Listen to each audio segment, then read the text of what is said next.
আরেকটা জিনিস আমি যেটা এক্সাম্পল দিতে চাচ্ছিলাম সেটা হচ্ছে, মনে করো এই যে শীতকালে বিল্ডিং কনস্ট্রাকশনে যখন কাজ হয়, বা তোমরা অনেকে আছো যে তারা এখন কাজ করাচ্ছ, তো বিল্ডিং কনস্ট্রাকশনে র মেটেরিয়াল কিন্তু বেসিক কয়েকটা। একটা হচ্ছে রড, একটা হচ্ছে সিমেন্ট, একটা হচ্ছে ইট অথবা বালু।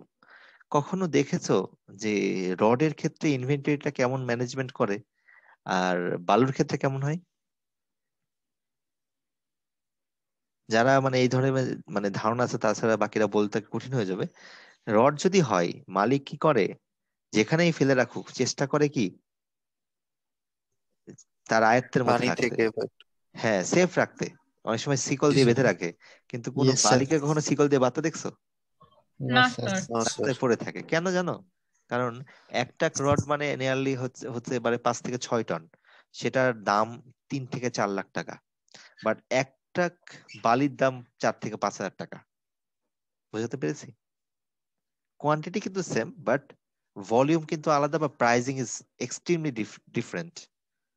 ঠিক আছে? তো ইনভেন্টরি ক্লাসিফিকেশন নিয়ে একদিন একটু বলবো আলাদা করে, অনেকগুলো টাইপের ক্লাসিফিকেশন আছে। এবিসি ক্লাসিফিকেশন, এফইডি ক্লাসিফিকেশন, এগুলো নিয়ে আলাদা করে বলবো ওইটা। অ্যাটেন্ডেন্স আবার দিব? একবার তো দিয়েছো? দিয়েছি ফার্স্ট ক্লাস।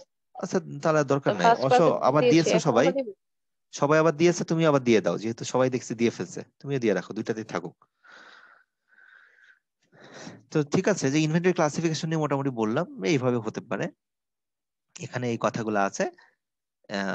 এবং ওই যে বললাম A type, B type, C type, এগুলো ডিটেলস আমি নেক্সট দিন একদিন বলবো। এখানে প্রাইজিং এর ব্যাপারটা আছে।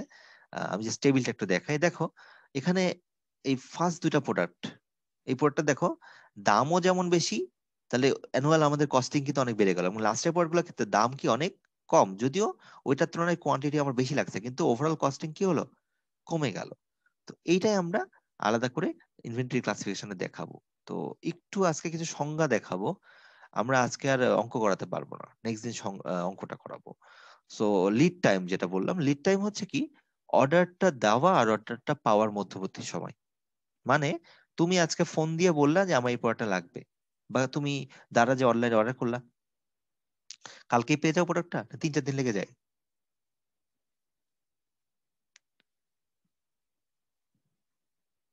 এই যে তুমি স্যার তিন অর্ডারটা চার দিন লেগে যায়। লেগে যায়, এই অর্ডারটা প্লেস করলা আর অর্ডারটা পেলা, এর মধ্যবর্তী সময়টাকে আমি কি বলছি, লিড টাইম। এটাকে কি বলতেছি, লিড টাইম। কখনো লিড টাইম বেশি হতে পারে, কখনো লিড টাইম কম হতে পারে, এটা কাস্টমারের মানে প্রোডাক্টের উপর ডিপেন্ড করবে, এবং কি যারা সার্ভিস দিচ্ছে তাদের উপর ডিপেন্ড করে। অনলাইনে অনেক বুক বিক্রি করে, মানে বই বিক্রি করে, আমি অনেক বই টই কিনি অনলাইনে। তো আহ, রকমারি থেকেও কিছু বই দোকান আছে, তারা নতুন, তারা আরো ফাস্ট সার্ভিস দেয়, তাড়াতাড়ি দেয়, রকমারি দেরি করে। ঠিক আছে?